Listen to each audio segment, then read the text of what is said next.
পৃথিবীকে ওলটপালট করে দিতে আসছে এক ভয়াবহ দানব। প্রশান্ত মহাসাগরের নীল জলরাশির নিচে জন্ম নিচ্ছে সেই দানব। এই দানব যখন পুরোপুরি জেগে উঠবে তখন তার উত্তপ্ত দীর্ঘশ্বাস কাঁপন ধরিয়ে দেবে পৃথিবীর এক প্রান্ত থেকে অন্য প্রান্তে। বিজ্ঞানীরা একে ডাকেন এল নিনো নামে। তবে এবারের এল নিনো সাধারণ কোনো অতিথি নয়, এটি ধেয়ে আসছে আগের চেয়ে অনেক দ্রুত এবং এক দানবীয় শক্তি নিয়ে, যা ভেঙে দিতে পারে অতীতের সব রেকর্ড। আবহাওয়া বিশেষজ্ঞদের কপালে এখন চিন্তার ভাঁজ, কারণ আমরা হয়তো খুব শিগগিরই সেই প্রলয়ঙ্কারী সুপার এল নিনোর মুখোমুখি হতে যাচ্ছি। বিজ্ঞানীদের দেওয়া সবচেয়ে বড় এবং ভয়ঙ্কর সতর্ক বার্তাটি হলো পৃথিবীর সার্বিক তাপমাত্রা নিয়ে। মানুষের তৈরি দূষণে পৃথিবী এমনিতেই প্রতিনিয়ত উত্তপ্ত হচ্ছে, তার ওপর যদি এই সুপার এল নিনো চেপে বসে তবে তা হবে আগুনের ওপর পেট্রোল ঢালার মতো। আমেরিকার National Oceanic and Atmospheric administration নোয়া স্পষ্ট হুঁশিয়ারি দিয়েছে, এই এল নিনোর প্রভাবে চলতি 2026 সাল বা 2027 সাল হতে পারে মানব ইতিহাসের উষ্ণতম বছর। ভাবা যায় এই দানব কতটা শক্তিশালী। দর্শক, বিজ্ঞানীদের নজর এখন প্রশান্ত মহাসাগরের বিষুব রেখা অঞ্চলে। সাধারণত এই অঞ্চলে যে বাতাসটি বয় তাকে বলা হয় আয়ন বায়ু বা ট্রেড উইন্ড। স্বাভাবিক সময় এই বাতাস পূর্ব থেকে পশ্চিমে অর্থাৎ আমেরিকা থেকে এশিয়ার দিকে বয়ে যাওয়ার সময় সমুদ্রের ওপরের সূর্যের আলোয় গরম হাওয়া পানিকেও সাথে করে নিয়ে যায়। ফলে এশিয়ার দিকে গরম পানি জমে আর আমেরিকার উপকূলে নিচের গভীর থেকে শীতল পানি ওপরে উঠে আসে। কিন্তু যখন এই বাতাসের জোর কমে যায় বা এটি উল্টো দিকে বইতে শুরু করে, তখনই প্রকৃতির পুরো নিয়মটা ওলটপালট হয়ে যায়। সেই তপ্ত বিশাল জলরাশি আর সরতে পারে না, সেটি আমেরিকার উপকূলের দিকেই জমে থিতু হতে শুরু করে এবং পুরো প্রশান্ত মহাসাগরের তাপমাত্রা অস্বাভাবিক বাড়িয়ে দেয়। বিজ্ঞানের ভাষায় সমুদ্রের পানির এই অস্বাভাবিক উষ্ণ হয়ে ওঠার চেইন রিয়াকশনকেই বলা হয় এল নিনো। আমেরিকার National Oceanic and Atmospheric Administration নোয়ার আবহাওয়া পূর্বাভাস কেন্দ্র থেকে আসা সাম্প্রতিক তথ্য বলছে, এই দানবটি আমাদের ভাবনার চেয়েও দ্রুত গতিতে ডালপালা মেলছে। মাত্র 1 মাস আগেও বিজ্ঞানীরা যেটিকে মাঝারি বা সাধারণ মনে করেছিলেন, এখন সেটির স্ট্রং বা সুপার এল নিনোতে রূপ নেওয়ার সম্ভাবনা দেখা দিয়েছে প্রায় 2/3।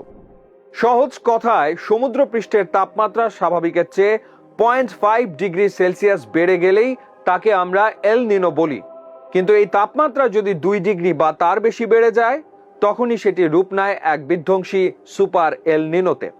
আর এবারের পরিসংখ্যানের সবচেয়ে ভয়াবহ দিক হলো, নভেম্বর থেকে জানুয়ারির মধ্যে এই দানবের চরম রূপ দেখার স্পষ্ট সম্ভাবনা রয়েছে প্রতি 3 ভাগের মধ্যে 1 ভাগ। দর্শক, এই এল নিনো ওলটপালট করে দেবে চেনা আকাশ আর মাটিকে। এল নিনো মানে শুধু সমুদ্রের পানি গরম হওয়া নয়, এটি পৃথিবীর পুরো বায়ুমণ্ডলের ওপর এক অদৃশ্য নিষ্ঠুর ছড়ি ঘোরানোর ক্ষমতা রাখে। কল্পনা করুন, একদিকে যখন তীব্র দাবদাহে ফসলি জমি ফেটে চৌচির হয়ে যাচ্ছে, পৃথিবীর অন্য প্রান্তে তখন আকাশ ভাঙা বৃষ্টি আর বন্যায় ভেসে যাচ্ছে সাজানো শহর। আমাদের এই উপমহাদেশে যখন বর্ষার সতেজ প্রাণদায়ী বৃষ্টির কথা ছিল, এল নিনো সেখানে নিয়ে আসবে চাতক পাখির হাহাকার।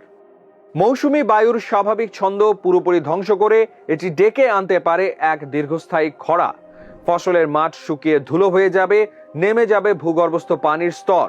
দক্ষিণ আফ্রিকা থেকে শুরু করে ক্যারিবিয়ান দ্বীপপুঞ্জ, সবখানে এক ফোঁটা পানির জন্য হাহাকার পড়ে যেতে পারে। মাইলের পর মাইল বিস্তৃত বনাঞ্চলগুলো হয়ে উঠবে এক একটি শুষ্ক মরু, যেখানে একটি ছোট আগুনের স্ফুলিঙ্গ জন্ম দিতে পারে বুক কাঁপানো দাবানলের। প্রকৃতির এক অদ্ভুত ও নিষ্ঠুর বৈপরীত্য এখানে কাজ করে। এল নিনো আটলান্টিক মহাসাগরের হারিকেন বা বড় ঝড়গুলোকে কিছুটা স্তিমিত করে দেয়। শুনতে এটি আশীর্বাদ মনে হলেও মুদ্রার উল্টো পিঠ চরম ভয়াবহ, কারণ এটি প্রশান্ত মহাসাগরে ঝড়ের তাণ্ডব বাড়িয়ে দেয় বহুগুণ। ফলে হাওয়াই দ্বীপপুঞ্জ বা দক্ষিণ পশ্চিম আমেরিকার ওপর ধেয়ে আসতে পারে ইতিহাসের সবচেয়ে বিধ্বংসী ট্রপিক্যাল স্টর্ম। অন্যদিকে উত্তর আমেরিকা বা কানাডার মানুষ যখন কনকনে ঠান্ডার অপেক্ষায় থাকবে, এল নিনোর প্রভাবে সেখানে বইবে অস্বাভাবিক গরম বাতাস।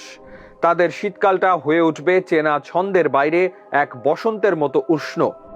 আবার ঠিক একই সময়ে আমেরিকার দক্ষিণ অংশে দেখা দেবে রেকর্ড ভাঙা বৃষ্টি আর প্রলয়ঙ্কারী বন্যা। প্রকৃতির এই খামখেয়ালিপনা সাধারণ মানুষের জীবনকে বিষিয়ে তোলার জন্য যথেষ্ট। আমরা শেষবার এমন ভয়াবহ সুপার এল নিনো দেখেছিলাম 2015-16 সালে। সেই সময়কার ধ্বংসযজ্ঞের কথা ভাবলে আবহাওয়াবিদরা এখনো শিওরে ওঠেন।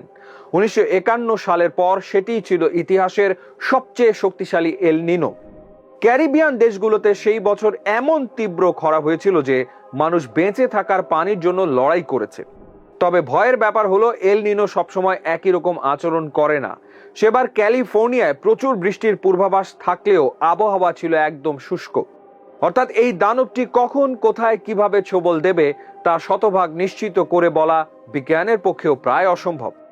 আমাদের তৈরি কার্বন নিঃসরণ আর প্রকৃতির এই এল নিনো মিলে পৃথিবীকে এক জ্বলন্ত অগ্নিকুণ্ডে পরিণত করার দিকে নিয়ে যাচ্ছে। সমুদ্রের গভীরে জমে থাকা তপ্ত পানির বিশাল কুণ্ডটি এখন ধীরে ধীরে ওপরের দিকে উঠে আসতে শুরু করেছে। আর এই দানব একবার পানির স্তরে চলে এলে তাকে থামানোর ক্ষমতা পৃথিবীর কোনো প্রযুক্তির নেই। এল নিনো কোনো সাধারণ সাময়িক ঝড়ের নাম নয়, এটি আসলে আমাদের চেনা পৃথিবীর এক দীর্ঘস্থায়ী অসুস্থতার লক্ষণ। প্রশান্ত মহাসাগরের সেই ফুটন্ত পানির স্রোত এখন ডানা মেলছে। সেপ্টেম্বর অক্টোবর নাগাদ যখন এটি তার পূর্ণ শক্তি অর্জন করবে, তখন হয়তো আমরা প্রকৃতির আসল রুদ্ররূপ দেখতে পাবো। এটি কি কেবলই আবহাওয়ার একটি সাময়িক পরিবর্তন, নাকি প্রকৃতির শেষ সতর্ক বার্তা? উত্তরটা হয়তো সময়ের কাছেই তোলা থাক।